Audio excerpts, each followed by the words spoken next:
Now that we are done our interior wall framing, everything stood up, braced plumb and square and top plated, we're ready to put some sheathing on. We do have a couple sheets on already.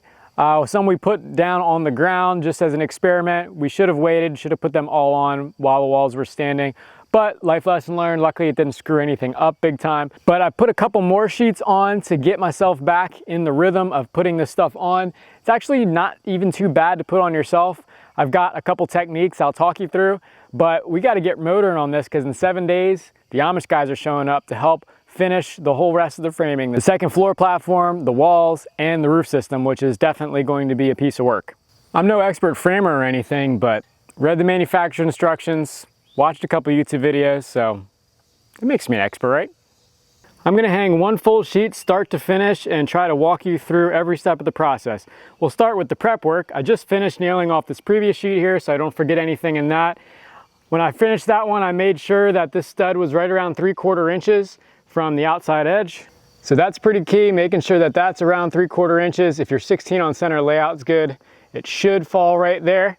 Next step is to put my secret weapon up here, which I call the offset cleat, just a piece of wood with an L cut out of it. The cleat helps hold the sheet at the sort of right position when I just slap it up against the wall for the first time and butt it against the other one. And then right on hand, I have this little baby. This is my quick clamp in spreader mode. I'm gonna have this right here to basically support the other edge of that sheet and help me get it all level. I'll certainly admit this isn't the fastest or most efficient way to get this done, but when you're by yourself, sometimes you don't have any other choice. I gotta say, it's actually not too bad as far as weight's concerned, being only 7/16. And these are 9-foot panels, so a little bit bigger than usual. Oh, they probably weigh 50 pounds, maybe. It's just more of the shape than anything that makes it a little bit tough. Line that up approximately. Get my little support cleat on here, support clamp. The next step is to carefully reach for your other clamp and get this thing at least partially secure. Now here's the tedious part. I like to mark the locations of my stud on the second top plate here, because if there is any minor deviation, I'll kind of know. You can see that the panel has these little circles for the 16 on center marks. And I thought it was supposed to be a square for the 24s, but they're circles too. Those usually work, but if there's any bow in the stud at all, like there is the one I'm looking down right now, I can see that they're not gonna line up or they're gonna be off one side or the other, and you're gonna get what are called shiners, where the nail sticks through on the back side. You don't actually hit the stud, which is a lot harder to prevent than you might imagine. It's really, really annoying. I think it looks bad. You're not getting the full shear value out of the panel. In theory, it could be an inspection issue too because of the lack of fasteners. Get my secondary clamp up here. My offset cleat doesn't get it perfectly where it needs to be, so that's why I have a second clamp here. In fact, I purposely leave it a little bit low so it's easy to adjust, and I can scoot it as needed. And just a quick eyeball, that stud tells me it is not quite sitting as far over as it needs to, and or that stud is bowed. So let's go to the back side here and show you what I was doing to combat that. As I'm aligning this, I'm going through and using basically little stud spacers that puts me perfectly at 16 on center. Elaina's grandfather gave me this thing, stud gauge, I guess is what it's called.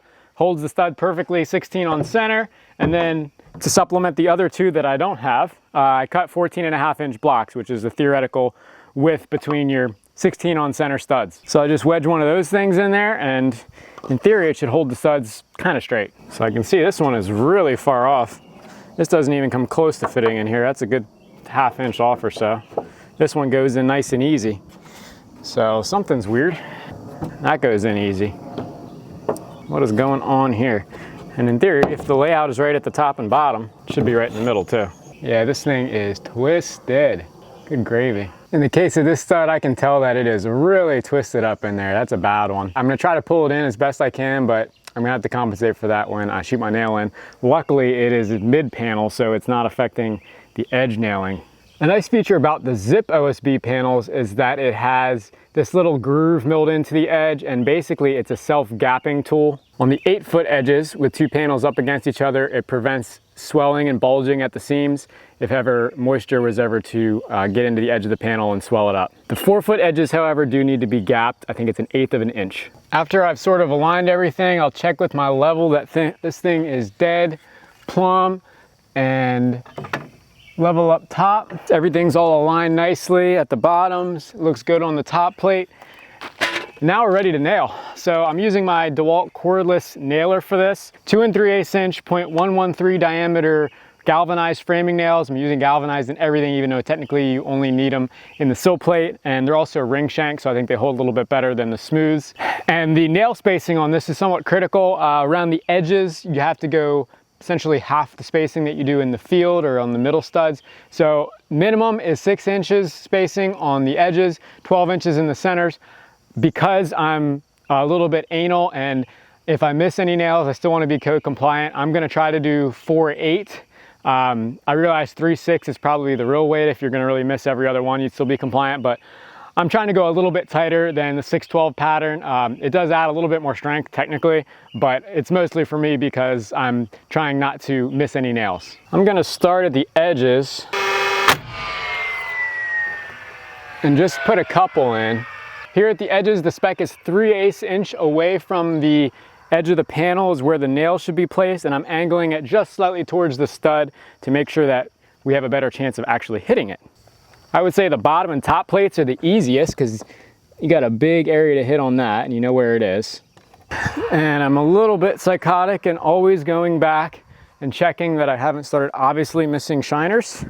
Making sure the nails aren't overdriven is also kind of a key tactic to getting the most out of sheathing. Driving flush is the way to go. That I would consider flush. That one's a little bit proud. It should be knocked in. Flush. Let me find an overdriven one. Yeah, that one's slightly overdriven, I guess. Honestly, this DeWalt gun does a pretty good job at not overdriving. That's maybe a 1/16 of an inch. Yeah, that's a decently overdriven one, 1/16 of an inch or so. Sometimes if you really get on it, it'll just blow them right through, and you really should go back and re-nail those. I prefer to underdrive them so they can always go back and be driven min flush with a smooth hammer. However, you can't undrive a nail that's overdriven, so that just looks bad and you end up having to put another nail next to it anyway. When I nail the edge off, my trick is trying to get the edge of the left edge of that nail gun lined up with the edge of the panel, and when I fire the nail, it typically ends up right around the 3/8 inch mark. That was a little bit larger, but it's about where I need it to go. And because I know the last board had that 3/8 inch margin, I know pretty confidently that it's there for me to shoot into. I won't do a whole row of middle ones without going back and checking, because it's an easy way to miss a ton of nails right up the edge. And how do I know? Because I've done it. I'll probably end up cutting all those nails off or driving them back out and re-nailing them. One thing about this DeWalt gun that I do not like is it only holds one clip of nails. Not cool. And when you're nailing these things off, oh my gosh, do you go through a lot of nails. It's a ton. I've sort of straightened that stud here on the left out. I'm gonna put a nail or two in it. See if I missed that or not. Doesn't appear that I missed it. It would really help to have a second set of eyes during this process just to yell if you're missing nails or not. Or you don't go up a whole damn row. The pros probably can feel it in the gun, and I try to feel it, but I swear I just cannot tell whether or not it goes into a stud or not. It feels almost exactly the same to me with the gun. Maybe with the pneumatic nailers it's a little bit different, but certainly not this one. Although I'll take it for not having to hook up to a compressor. Our first floor walls are 9 foot tall, and these are 9 foot panels. So I'm installing them vertically. Some people think you're not allowed to install them vertically, and that's just plain not true. You can read the manufacturer's instructions. Now, some of this does depend on the area you live in, if you're in a seismic prone area, but in our case, we are just basically following the residential code. Now that I've got a few nails in that one, I can straighten out the stud next to it. Ooh, a couple shiners in the bottom. I swear, if I can go a panel without missing a nail, I'd be ecstatic. Now we've reached the door opening and my magic offset cleat won't work, so these kind of situations come up all the time. Creative solutions required. In this case, piece of scrap leaning up there, I can set my edge there, and my block clamped up underneath the previous piece. I'll set the other edge there, And I got my clamp ready at the top of the ladder, and we will go that way. I'm gonna sheet right over this door. We actually don't have the door right now. So I'm just gonna keep it sheeted, and then when we're ready, punch a hole in this and run a flush cut router bit all the way up and around. And that's how I'll get a nice clean cut on my doorways. I'm not gonna try to measure and cut this perfectly because I'll end up doing a crappy job. Let's do this.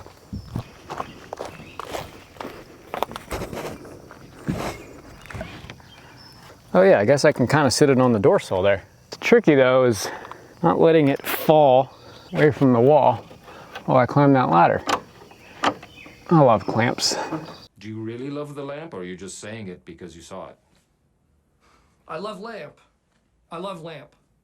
Clamps are legit the best thing ever. Please don't fall. Please don't fall.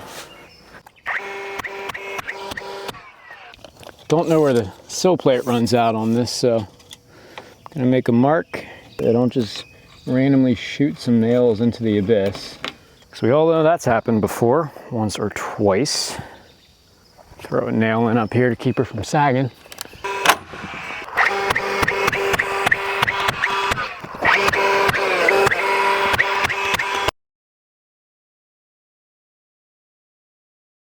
This is a little nighttime routing here, courtesy of the DeWalt router and this bit that Awesome Framers recommended. White side machine, 1/2 inch or 1/4 inch flush trim bit. See how it works to route this door opening out.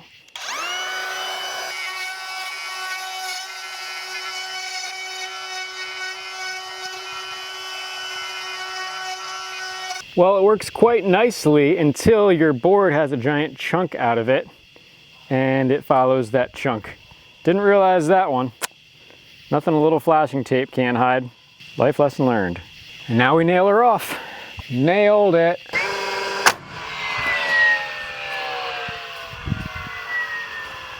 Which two? Top two?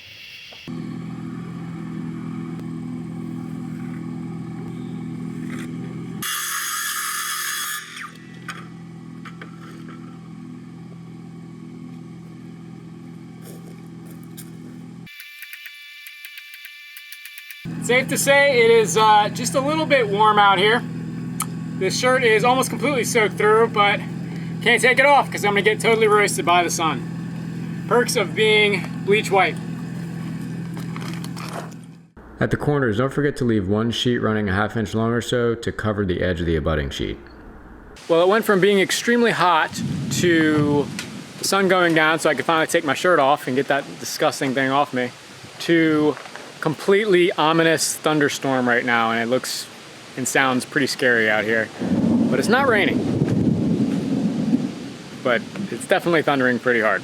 So I'm gonna try not to spend too much time in this metal frame tent. It might just be passing through, actually. We'll see. I'm up against the wire here because it's Thursday night. Monday morning, the Amish crew's coming. I'm supposed to have the floor on by then. I gotta get this done. Wall sheeting and as much of the floor as I can. They're gonna help with what I don't have done. One reason I really wanted to frame the first floor myself is to give the extra attention to detail to these portal frame garage walls. They're just the skinny walls in between these big garage doors. This is a load bearing wall for us, so it's really important to get this right so this front wall isn't overstressed. The portal frame garage method is spelled out in the code. I won't go into all the details, but one of the critical things is keeping these narrow walls to be a single sheet if you can, and the nail spacing is at 3 inches on center. I actually snapped lines on these and measured 3 inches on center to make sure I could get it perfect. In these garage walls, I wanted to make sure no nail was missed and they were all driven to the proper depth. This router and flush cut bit combo is fantastic for this. Shout out to Tim Uller at Awesome Framers who shows this method and linked the bit. I used your affiliate link, Tim.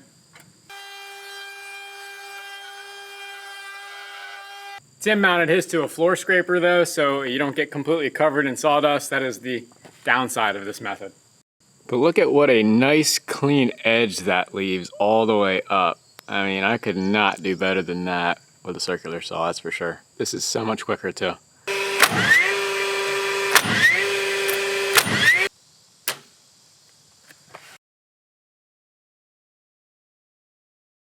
Got my clamps and everything set up. Clamp and board. Keys to lift low.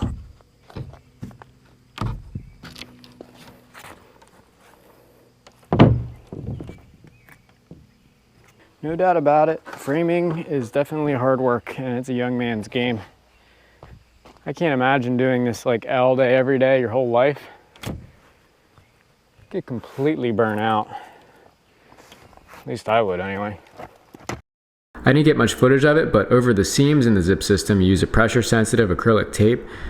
It's really quality stuff and really easy to apply. The key is to roll it. It's pressure-sensitive, and that extra bit of rolling is what helps it stick. This sheathing assembly is weather tight for 6 months, and it is a superior product to house wrap. It's easier to flash penetrations, and overall a more airtight assembly. Anyhow, I hope you got some value from this video. If you did, drive a nail into that like button until it turns blue, and we will see you next time.